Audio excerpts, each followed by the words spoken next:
힐링가족 여러분, 여러분들 댓글 함께합니다. 재밌는 댓글. 애플님, 힐링쌤, 댓글 때문에 마음 상하지 않았으면 합니다. 시간이 지나면 알겠죠. 사랑합니다. 댓글 때문에 제가 마음 상하면 안 되죠. 저는 어떤 댓글도 다 받아들여요. 정말 유튜브에 열심히 하는 사람들 많아요.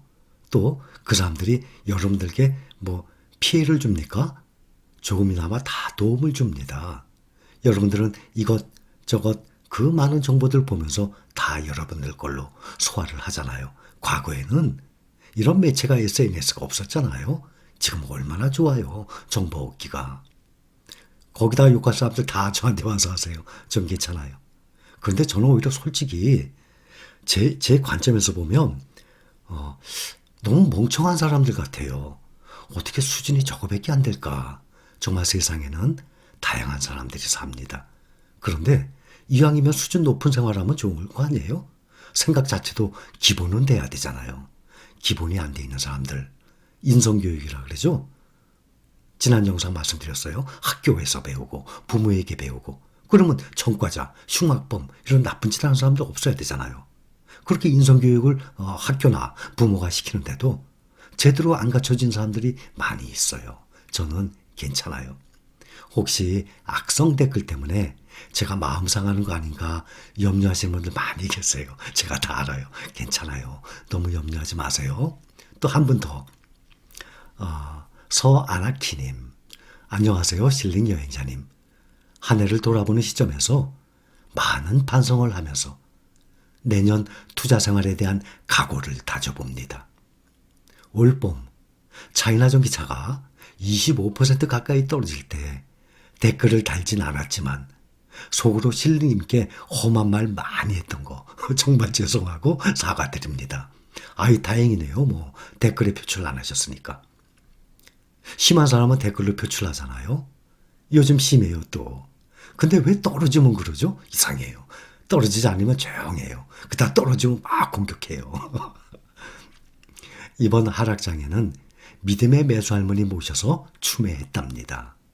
아내와 아들같이 투자 중인데 함께 투자 중이군요. 좋아요. 잘하셨어요. 어제까지 12,000주 달성했습니다. 잘했습니다. 올 한 해 가장 빛나는 수익률 달성에 도움 주신 힐링 여행자님 감사드립니다. 내년에도 모두들 성취하시자고요. 요번에 12월 30일 되면 우리 댓글 릴레이 달 것입니다. 어떤 식으로 달아야 될지 표준을 제가 정해드릴 거예요. 또 우리가 투자 중인 종목들 올 초부터 현재까지 평균 몇 % 상승했는지 그것을 다 확인을 한번 해봅시다. 특히 다른 종목은 좀 덜해요. 근데 차이나 전기차만 떨어지면 어제도 저보고 막 사기꾼이라는 사람도 있었어요. 사기꾼이라는 것은 감언이설 속이고 돈을 편취하는 거 아닙니까? 저한테 돈 1,000원, 5,000원, 10,000원 주신 분 한 분이라도 나와보세요. 아무도 돈 주신 분이 없는데 왜 사기꾼이라 그러지? 이렇게 생각해 보세요. 제가 올려드리는 영상이 여러분들 투자 생활하는데 마인드 관리하고 정보 얻고 도움이 됩니까? 피해가 됩니까? 그거만 결정하면 될 거 아닙니까? 그 다음에 본인들이 알아서 하세요. 투자는. 저는 여러분들한테 최대한으로 올바른 정보 또 정확한 정보를 전달하려고 노력을 합니다. 그러면 여러분들 투자 생활에 있어서 각자 하는 것이죠. 그렇죠? 우리 실가족분들은 다 마음을 거의 다 제가 다 알아요. 근데 간혹 정말 멍청하다 그래야 할까. 정말 애들 같은 말 정말 중장년층이 그렇다면 애들 같은 그런 마인드 갖고 있다면 그 사람의 정신적인 정말 큰 문제예요. 그 본인이 돌아다 봐야 돼요. 그거는. 자, 거기까지 하고. 내년에 S&P 500 비롯해서 내년에는 증시가 많이 안 오를 것이다 하는 뉴스들이 계속 나오고 있어요. 올해 최고 지지은 S&P 500. 내년 3% 상승 그칠 것 하고 19개 월가의 투자 은행들이 전망을 하고 있습니다. 테이퍼링 끝나면 내년부터 또 금리 올려야 되잖아요. 또 인플레 상당하죠. 공급망이 발목도 잡고 있고 또 오미크론 변이 영향도 있지만 미미하다 나왔어요. 13년 상승장 끝낼 것 예측도 하고 나와 있습니다. 2008년도 미국 금융위기 이후에 그때 주가가 폭락을 했죠. 그 다음부터 지속적으로 상승을 해왔습니다. 또 월가 S&P 500 내년엔 6% 상승. 미국 증권사 13곳 전문가 전망. 2년간 50% 올라 숨 고르기 하고 나왔습니다. 3년간을 보면 2018년 12월 28일, 오늘 12월 28일이에요. 그래서 3년 후 오늘 2021년 12월 28일 오늘자 보면 S&P 500이 그때 2486. 야, 정말 지난 과거를 보면 이 주가 지수나 종목들 보면 너무너무 싸요. 야, 내가 저 때부터 했으면 괜찮아요. 지금부터 했으면 돼요. 앞으로 이제 2년, 3년 후에 보세요. 그때 보면 지금 생각했던 거하고 똑같은 현상이 일어날 거예요. 그런데 S&P 500이 4,791 오늘 현재 93% 거의 2배죠. 1.9배 거의 2배 가까이 올랐어요. 나스닥 100 나스닥 종합지수 2018년도 12월 28일 딱 3년 전 6,585 6,500 지금 16,000 앞인데 15,871인데 3년 전 12월 28일 날 6,585 2.4배 상승했어요. 그러면 1억이 2억 4천 됐다는 얘기 아니에요. 3년에. 그러니 5년이 지나면 3배 이상이 올라간다는 말 아닙니까? 이렇게 많이 올랐습니다. 괜찮아요. 내년에 천천히 오르라 그러죠 뭐. 우리 신령가족분들은 투자 시작한 지 이제 얼마 안 되는 분들이니까 대신 내년 1년 동안 적게 올라요? 그러면 뭐 적으니까 많이 살 수 있네. 내년에 막 올라버리면 비싸게 사야 되잖아요. 자, 예를 들어서 하나 생각해 봅시다. 간단하게 생각합시다. 차이나 전기차가 25,500원까지 올라갔어요. 그러다가 17,500원으로 떨어진 걸로 금액이 차이는 좀 나지만 25,500원에서 17,500원이라고 봅시다. 그러면 그것을 옷으로 생각합시다. 내가 저 옷을 참 사고 싶어. 저 옷 입으면 내가 너무 어울릴 것 같아. 나 저 옷 꼭 사고 싶어. 망설이고 있었는데 25,500원이었거든요. 그 옷이. 근데 어느 날 보니까 17,500원으로 3,000원이 떨어졌어요. 그러면 기회 아닙니까? 꼭 사고 싶었는데 3,000원이나 싸게 사는데. 그런데 그걸 안 사고 있다가 25,000원 다시 오르니까 아 됐어. 나 그럼 25,500원에 사야지. 똑같은 얘기인 거예요. 또 뭐 자동차 뭐 엔진 오일 교환한다고 칩시다. 자동차 있는 분들 엔진 오일 교환할 것 아닙니까? 정기적으로. 근데 엔진 오일 교환하려는데 25,500원이었어요. 아이 조금 더 있다지. 근데 17,500원까지 떨어졌거든요. 그 옷의 품질 똑같아요. 단추 하나 떨어진 거 아니에요. 엔진 오일 똑같은 엔진 오일이에요. 근데 17,500원에는 엔진 오일 교환 안 했다가 25,000원 다시 오르니까 다시 엔진 오일 그때 교환해. 똑같은 현상이에요. 어떠한 종목이든 간에 그 종목의 가치에는 변화가 없는데 사람의 심리에 의해서 그게 오르내린 거거든요. 그 가치는 그대로 있는데 그러면 싸게 살수록 좋은 거예요. 이건 제가 명심하라고 얼마나 많이 말씀드렸습니까? 그러니 떨어지는 게 무서운 게 절대 아니래도요. 다시 올라올 때는 그 원점에 원래 그 점을 치고 더 올라가서 신고가, 최고가를 달성을 해요. 차이나 전기차 앞으로 6개월 후 1년 후에 보세요. 얼마 갈지. 그때 10,000원 갈 것 같습니까? 절대 아니죠. 그거 생각하고 모아가는 거죠.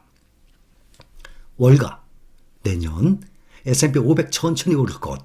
지금 이러한 기사들이 계속 나오고 있어요. 미국 증권사 13곳 전문가들 내년 S&P 500 전망치 4,985. 지금 4,791, 4,800 앞에 가 있어요. 근데 내년은 1년 동안 4,985 조금만 오를 거랍니다. 현재 대비 6% 상승 여력했는데 이게 며칠 전 거예요. 그러니 지금은 3%밖에 차이가 안 날 것 같아요. 또 하나, 미국 증시 전망에 모건 스탠리 증시 호황 끝. 모건 스탠리가 상당히 비관적인 그러한 투자 기관이거든요. 증시 호황 끝이래요. 가장 낮게 잡아요. 모건 스탠리가. 얼마 전에도 삼성전자, SK하이닉스 그 리포트를 내서 확 떨어졌잖아요. 막 7만 원 이하까지. 골드만삭스 하락 우려는 너무 과도하다. 모건 스탠리 증시 호황 끝. 공급망 문제 여전히 심각하고 금리 인상 기조도 증시의 악재. 골드만삭스는 하락 우려는 과도하다. 미국 기업 실적 성장세에 유지할 것. 긴축 정책도 증시 선제적 반영. 저는 모건 스탠리보다 골드만삭스의 리포트에 더 맞다고 생각합니다. 어떤 걸 보냐면 미국 기업 실적 성장세 유지할 것. 마찬가지 저도 그렇게 생각해요. 1월 이제 중반 넘어가게 되면 또 4분기 실적 발표 시작합니다. S&P 500 기준으로 과반수 이상의 기업들이 실적이 전년 대비 향상된 거로 나올 것입니다. 그렇게 되면 주가 어떻게 되겠습니까? 또 올라가게 됩니다. 여기 보면 내년 말 S&P 500 지수 전망 오펜하이머 5330, 도이치뱅크 5250 쭉 내려가서 맨 밑에 모건 스탠리 4400까지 갈 것입니다. 얼마까지 갈지 그건 아무도 모르죠. 여기 정말 세계적인 전문가들 얘기예요. 이렇게 갈 것이라고 나오지만 누가 맞힐지 그것은 아무도 모르는 상황입니다. 또 하나 여기 보면 주요 나스닥 기업 올해 주가 상승률하고 나왔습니다.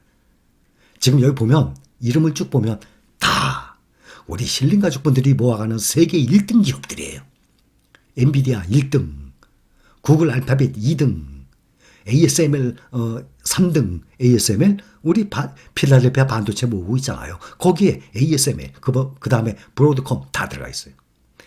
필라델피아 반도체 지수의 구성 비중 중에 구성 비중 큰 것이 뭔가 하면 엔비디아, 브로드컴 이러한 종목들이 구성 비중이 큽니다. 마이크로소프트, 테슬라, 애플, 메타 플랫폼이 저거죠. 페이스북. 또 어도비는 우리 저기에 들어가 있어요. 미국 테크 탑10에 대신 비중이 아주 작죠. 그 다음에 아마존 모든 종목들 우리가 다 투자하고 있는 종목들이에요. 이러한 종목들 보면 1년간, 3년간, 5년간, 10년간 어마어마하게 올랐습니다. 우리가 돈을 들고 은행에 넣는 것이 아니라 이러한 세계 1등 기업에 투자를 하면 주식을 산다는 것은 투자를 한다는 것이죠. 그 회사가 하는 사업 나도 하는 거예요. 나는 사업 능력이 안 되잖아요. 주식을 삼으로써 그 사업에 동참하는 거 아닙니까? 이렇게 해서 10년, 20년을 묵혀놓는다고 칩시오. 몇백 배, 1000배씩 늘어나요. 1억짜리가 수백억이 돼요. 1000만 원 넣은 게 수십억이 됩니다. 이게 주식 투자의 효과, 세계 1등 주식에 같이 동참한다는 거에 효과예요. 이렇게 뉴스에 보면 내년 1년간 별로 안 오를 거래. 그래? 괜찮아. 나 계속 사모을 텐데 뭐 싸게 사면 좋지 뭐. 그동안 계속 올랐으니까 내년에는 마이너스래. 그래? 마이너스면 더 좋아 난. 이런 마인드로 투자를 해나가기 바랍니다. 힐링가족 여러분 사랑합니다.